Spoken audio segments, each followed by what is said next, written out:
ثم إلى سيدنا الشيخ رشيد عبد الله البنجلي وسيدنا الشيخ محمد زيد بن عبد البنجلي وصالحهم وفروعهم، ثم إلى راجع مشايخ هذا البلد، ثم إلى راجع مشايخنا ومعلمينا وآبائنا وأمهاتنا وقراباتنا ولنسلم من الله سبحانه وتعالى يتغشانا وإياهم بالرحمة والمغفرة ويعيد علينا من بركاتهم وأسرارهم وعلوهم ونفحاتهم وخصوصيتهم وكراماتهم في الدين والدنيا والآخرة، وأن الله يرزقنا الفتوح والنموح والرزق وصالح الجسد والروح وتوبة النصوح، وأن الله يرزقنا العلم والعمل والفضل من زيد والزاد، وأن الله سبحانه وتعالى يفتح علينا وعليكم فتوح العارفين ويفقهنا في دين ويهدي لنا سواء السبيل، وأن الله سبحانه وتعالى يعين علينا والله نسلم بعد سبعة وبعد وعمل مسلمين متفرقين، وأن الله سبحانه وتعالى يعين فائز مقبولين لديه سبحانه وتعالى على النية والصالحة جامع شاملة للخيرات الدنيا والآخرة، وعلى من سبحانه الله يفضل حتى والترحال وعلى كل ما نبي سبحانه الصالح وإلى حضرة النبي المصطفى رسول الله صلى الله عليه وسلم بسر سورة الفاتحة. أعوذ بالله من الشيطان الرجيم. بسم الله الرحمن الرحيم. الحمد لله رب العالمين الرحمن الرحيم مالك يوم الدين، إياك نعبد وإياك نستعين اهدنا الصراط المستقيم صراط الذين أنعمت عليهم غير المغضوب عليهم ولا الضالين. السلام عليكم ورحمة الله تعالى وبركاته. الحمد لله الذي وحد الشروق في مجرى السنن الكونية وفرق فيما بين مقتضيات وظائفها الروحية، وجعل التمايز الروحي فيما بينها حافزا لأولي القلوب الوجلة الإيمانية، ثم الصلاة والسلام على القدوة الملهمة العدنانية ذات حبيبنا وشفيعنا وقرة أعيننا ونور قلوبنا محمد صلى الله عليه وآله وصحبه وسلم، صاحب الطلعة النورانية والمتجلل بجلال الهيبة القرآنية، وعلى آله وصحبه كنوز المعارف الإلهية الذين بذلوا أنفسهم في نصرة الحق يبتغون فضله ورضاه. رب اشرح لي صدري ويسر لي أمري واحلل عقدة من لساني يفقهوا قولي. سبحانك لا علم لنا إلا ما علمتنا إنك أنت العليم الحكيم، ولا حول ولا قوة إلا بالله العلي العظيم العزيز العليم، عدد كل حرف كتب ويكتب أبد الآبدين ودهر الداهرين. نوينا التعلم والتعليم النفع والانتفاع والإفادة والاستفادة والحث على التمسك بكتاب الله وسنة رسول الله صلى الله عليه وآله وصحبه وسلم، والدعاء من الهدى والدلالة على الخير ابتغاء وجه الله ومرضاته وقربه وثوابه سبحانه وتعالى. يا فتاح يا عليم يا فتاح يا عليم يا فتاح يا عليم، افتح علينا فتحا قريبا برحمتك يا أرحم الراحمين. أما بعد، yang sama-sama kita muliakan dan kita hormati para alim ulama, para guru-guru agama, para tokoh-tokoh masyarakat, dan para hadirin dan hadirat jamaah masjid Jami Qamaruddin rahmati Allah subhanahu wa ta'ala. Alhamdulillah, pertama-tama yang paling utama mari kita selalu panjatkan puji syukur kita kehadirat Allah subhanahu wa ta'ala, yang mana dengan berkat limpahan nikmat karunia daripada Allah kita bisa kembali berhadir bersama-sama, berkumpul bersama-sama di tempat yang mulia ini, di waktu yang mulia ini, di dalam berzikir kepada Allah subhanahu wa ta'ala, bersyukur atas segala nikmat yang Allah ta'ala berikan kepada kita. Alhamdulillah, mudah-mudahan Allah subhanahu wa ta'ala berikan istiqamah kepada kita sampai akhir hayat kita, dan mudah-mudahan Allah subhanahu wa ta'ala mewafaqkan kita semua dalam keadaan husnul khatimah indal maut. Amin amin ya rabbal alamin. Dan alhamdulillah kita semua bersyukur kepada Allah subhanahu wa ta'ala, karena Allah subhanahu wa ta'ala amat baik, amat sayang, amat cinta kepada kita, sehingga Allah masih memanjangkan umur kita dalam keadaan sehat walafiat, alhamdulillah, dan di dalam keadaan taat ibadah kepada Allah subhanahu wa ta'ala, sehingga alhamdulillah kita telah menyelesaikan ibadah puasa di bulan Ramadan sebulan full, alhamdulillah. Kemudian kita telah memasuki hari raya Idul Fitri, hari kemenangan bagi seluruh umat Islam, hari yang mana kita kembali fitrah, kembali suci, yang mana di situ Allah subhanahu wa ta'ala mengampuni segala dosa-dosa hamba-hambanya, sehingga banyak di antara kalangan hamba Allah yang semua dosa mereka itu Allah hapuskan berat, seakan-akan seperti bayi yang baru lahir. Mudah-mudahan Allah ampuni dosa kita berat. Amin ya Allah. Dan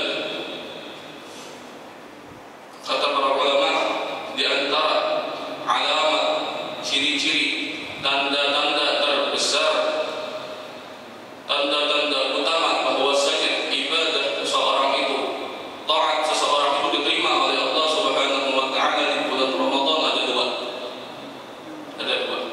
Yang pertama adalah hal atau keadaannya setelah keluar dari bulan Ramadan itu lebih baik daripada dia sebelum masuk bulan Ramadan. Karena itu di antara ciri-ciri orang yang beruntung. Kata Rasulullah, orang yang beruntung itu adalah yang mana harinya ini lebih baik daripada hari sebelumnya. Hari ini lebih baik daripada hari sebelumnya, itu orang yang beruntung. Sedangkan sebaliknya, orang yang merugi adalah orang yang mana hari dia ini lebih buruk daripada hari sebelumnya.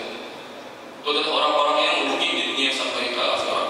Maka di antara ciri amal kita diterima oleh Allah di bulan Ramadan adalah keadaan kita setelah bulan Ramadan lebih baik daripada sebelum masuk bulan Ramadan.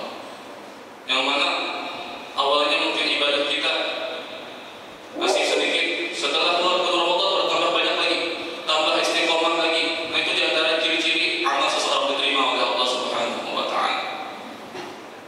Karena di antara hal yang paling penting bagi seorang hamba Allah itu bukanlah amal itu sendiri, bukan. Yang lebih penting dari itu adalah amal tersebut diterima oleh Allah Subhanahu wa taala. Karena banyak orang yang beramal, orang yang beribadah kepada Allah tetapi sia-sia. Kenapa? Karena ditolak oleh Allah Subhanahu wa taala. Di dalam sebuah hadis disebutkan, jikalau seseorang itu salat, sembahyang, sedangkan dia memperbagus salatnya tersebut, sembahyang dengan adab-adabnya, sembahyang dengan sunnah-sunnahnya, sembahyang dengan tenang, dengan khusyuk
bin Alwi Al-Ghayyur bin Faqih Muqaddam Muhammad bin Ali Ba'alawi bin Ali bin Muhammad Sahbi Barbat bin Abi Ali Khasam bin Alawi bin Muhammad bin Alawi bin Ubaidillah bin Al-Muhajir Ahmad bin Isa bin Ali Urad bin Ja'far As-Sadiq bin Muhammad Al-Baqir bin Ja'far As-Sadiq bin Muhammad Al-Baqir bin Ali Zainabin bin Ahsin Ali bin Abi Talib bin Rasul dan Sayyidah Fatimah binti Zahra bin Rasulullah sallallahu alaihi wasallam.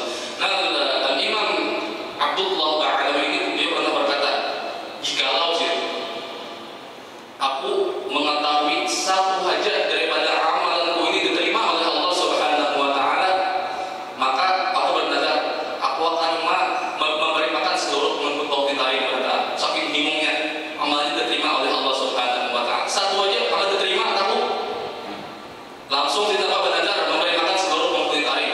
Siapa taat jadi memberikan. Artinya apa? Yang lebih dipentingkan oleh para aulia, para ulama itu adalah diterima amal tersebut daripada amal itu sendiri. Yang penting itu amal diterima, misalnya itu sedikit amalnya, itu yang lebih baik.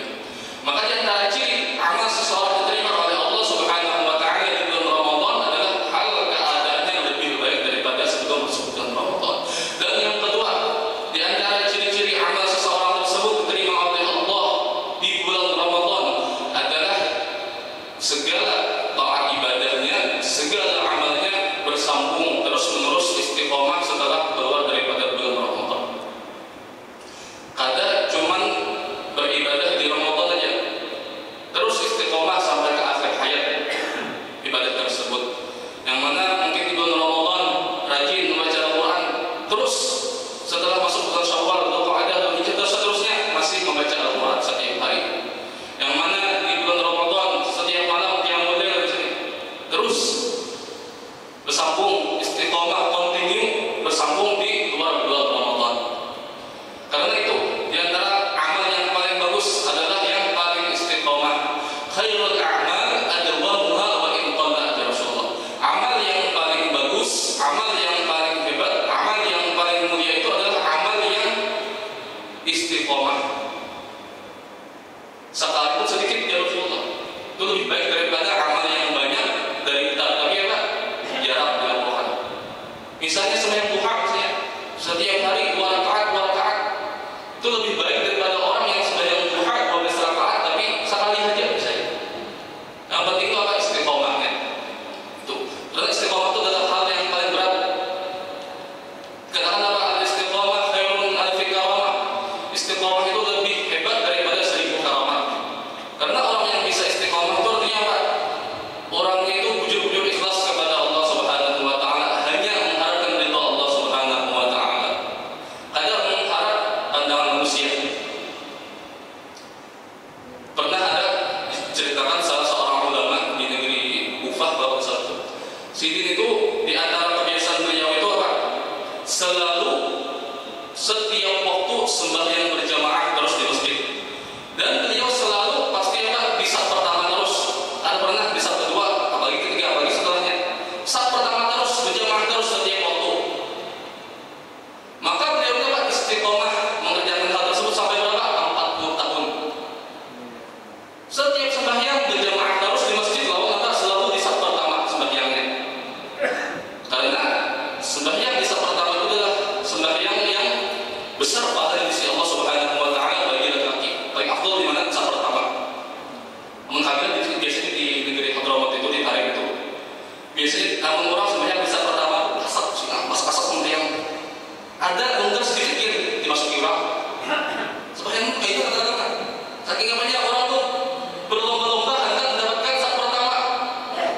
Bahkan kadang-kadang misalnya ada acara atau siang sembahyang misalnya bersusun dah kayak selendang atau sejadah saat pertama berdua-duaan berlomba-lomba di dalam kebaikan. Pas mengikut khairat ya Allah Ta'ala, berlomba-lomba di dalam kebaikan.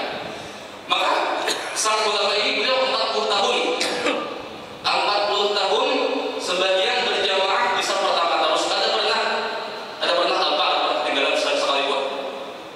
Ternyata setelah 40 tahun suatu hari Sidin apa ada kesibukan luar biasa sehingga apa terlambat sembahyangnya. Saat kedua tutup sembahyang saya dapat nangis sedih luar biasa. Supan dalam hati seorang ini 40 tahun sembahyang di saf pertama terus.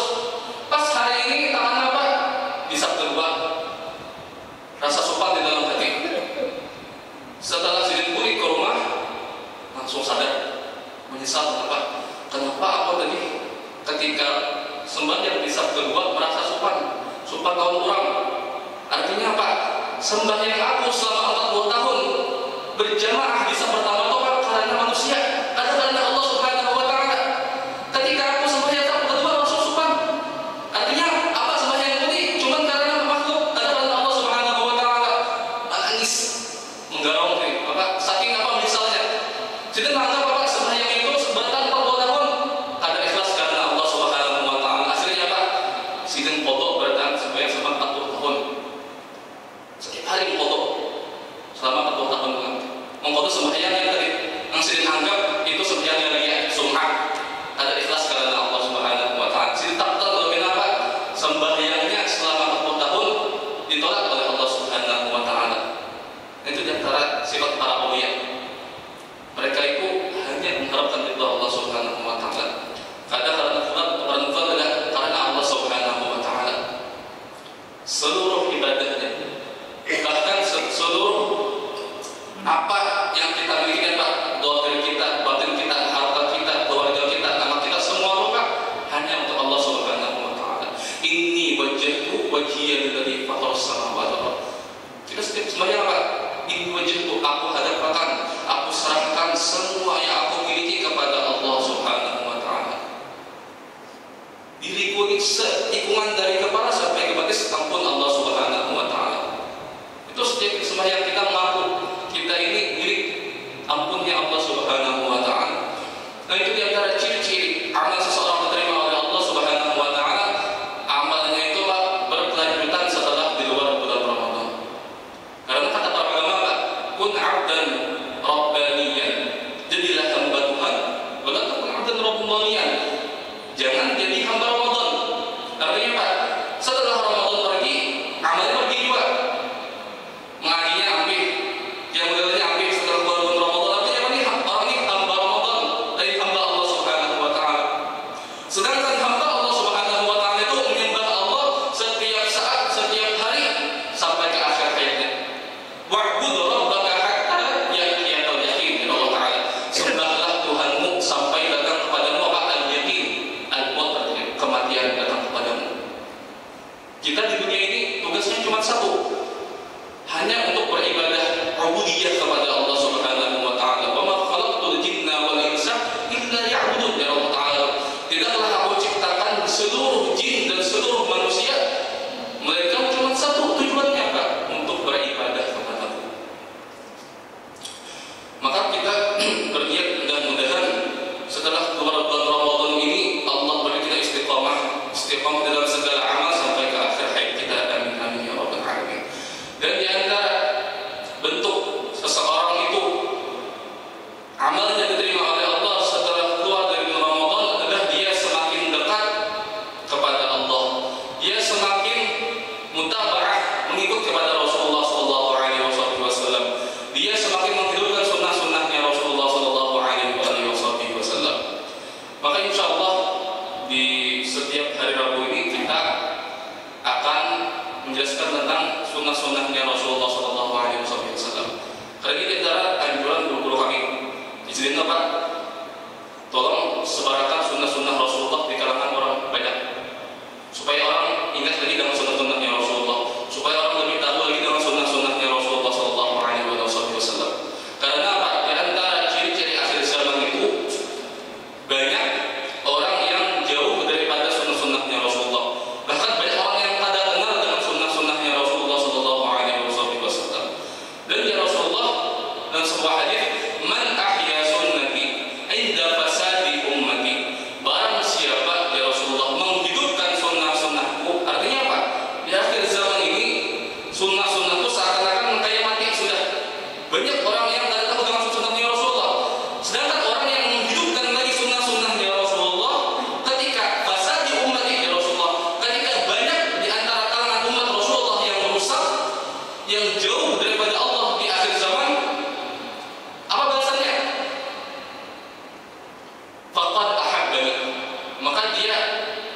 sungguh cinta kepada diriku. Langsung kesaksian daripada Rasulullah, orang yang suka menghidupkan sunnah Rasulullah adalah orang yang cinta dengan Rasulullah. Orang yang cintanya murni, jujur, kadang cuman ngaku-ngaku aja. Banyak orang yang mengaku aku cinta pada Rasulullah, tapi apa? Kehidupannya jauh daripada sunnah-sunnah Rasulullah. Kehidupannya jauh daripada akhlak-akhlaknya Rasulullah SAW. Sedangkan orang yang menghidupkan sunnahnya Rasulullah itu ya Rasulullah aku orangnya jujur cintanya, ada dusta, cintanya murni kepada Rasulullah SAW. Dan di antara cara kita menghidupkan sunnah Rasulullah yang pertama apa? Kita hidupkan di diri kita sendiri, kita gawe sunnahnya Rasulullah. Yang kedua kita sebarkan semampu kita kepada pasangan kita, kepada istri atau suami kita, kepada anak-anak kita, kepada keluarga kita. Kalau bisa kan kepada orang lain juga, kepada jiran kita, kepada anak buah kita, bisa kepada murid-murid kita. Kita sebarkan sunnah-sunnahnya Rasulullah SAW. Makanya Rasulullah barang siapa yang menunjukkan sunnah Rasulullah itu adalah orang yang jujur-jujur cinta kepada Rasulullah. Dan waman ahabbani ya Rasulullah. Dan barang siapa yang cinta kepadamu kana ma'i fil jannah. Dia akan bersama diriku di dalam surga Firdaus. Masuk surga yang paling berat kumpul Rasulullah di dalam surga. Itu adalah di antara cinta terbesar para kekasih Allah Subhanahu wa taala. Maka insyaallah di setiap hari Rabu ini kita akan membaca salah satu kitab yang sangat bagus yang bernama yang judulnya adalah Ihya Sunan Al-Mahjurah. Ihya Sunan Al-Mahjurah. Ini sudah kami pelajari dulu di 2 kali, di sekolah sekali, di hari sekali. Ini artinya apa? Ihya Sunan Al-Mahjurah, menghidupkan sunnah-sunnah yang banyak ditinggalkan oleh orang-orang di akhir zaman ini. Itu pelan-pelan. Supaya kita lebih kenal lagi dengan sunnah-sunnahnya Rasulullah SAW. Yang mana kitab ini dikarang oleh Al-Habib Muhammad bin Alawi Al-Idrus, atau yang biasa disebut orang digelar orang dengan Habib Sa'ad. Habib Sa'ad ini sudah meninggal hanya sekitar tahun 2010, sekitar 15 tahun yang lalu hanya saja. Dan Habib Sa'ad ini termasuk daripada keguruannya Habib Umar bin Hafid Hafidhahullah Ta'ala. Dan beliau itu terkenal orangnya pintar luar biasa, mengarang ratusan kitab dari sekarang, ratusan.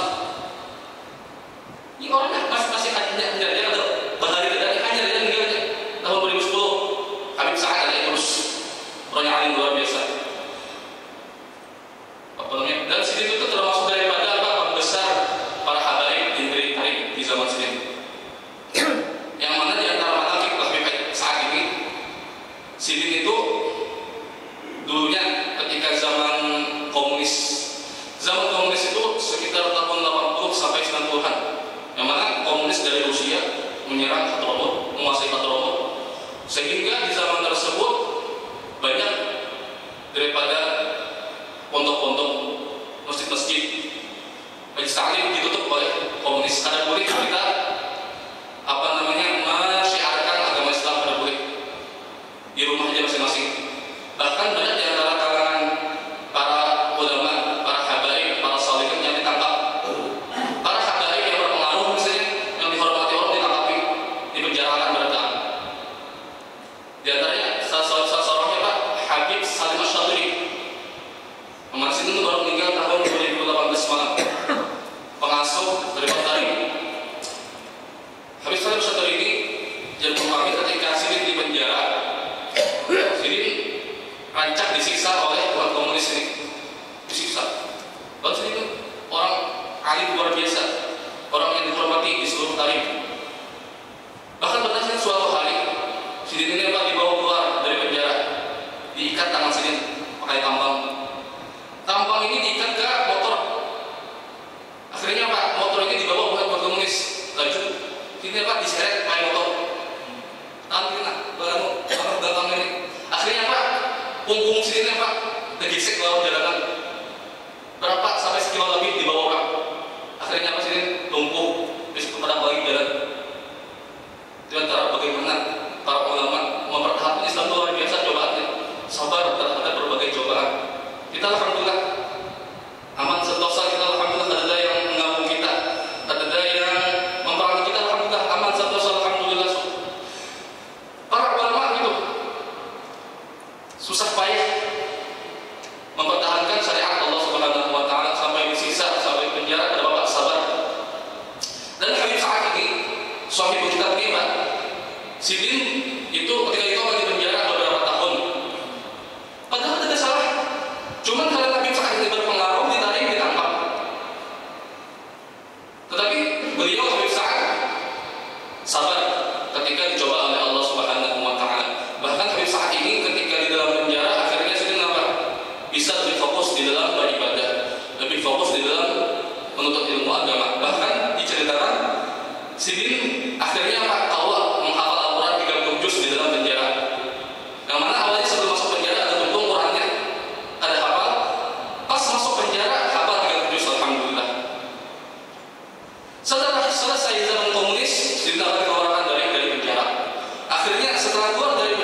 lebih dari 1000 tahun mencetak ratusan ribu para penghafal Al-Quran.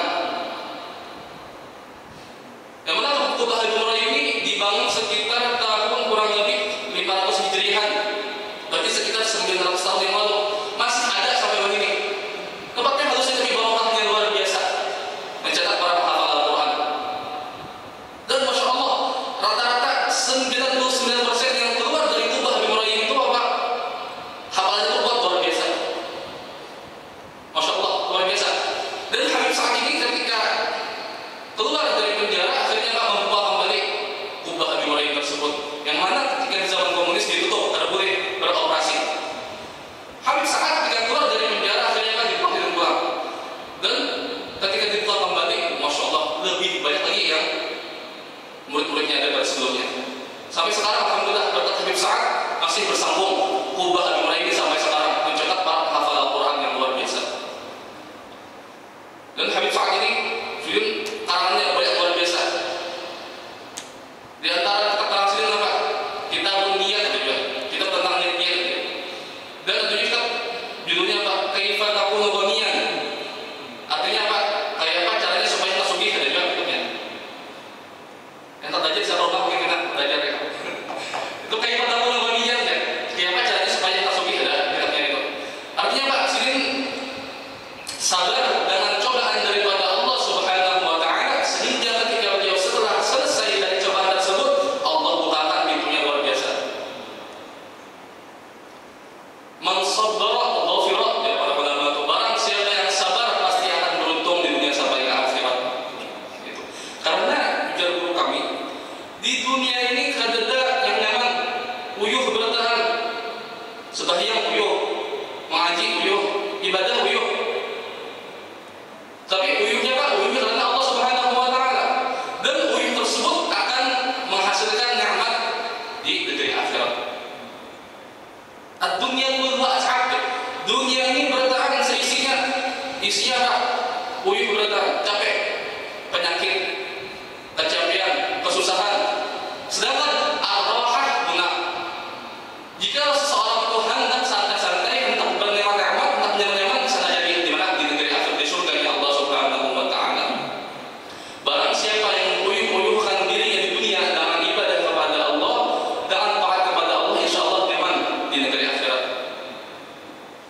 Inna ma'al usri yusra, ya para ulama. Sesungguhnya di setelah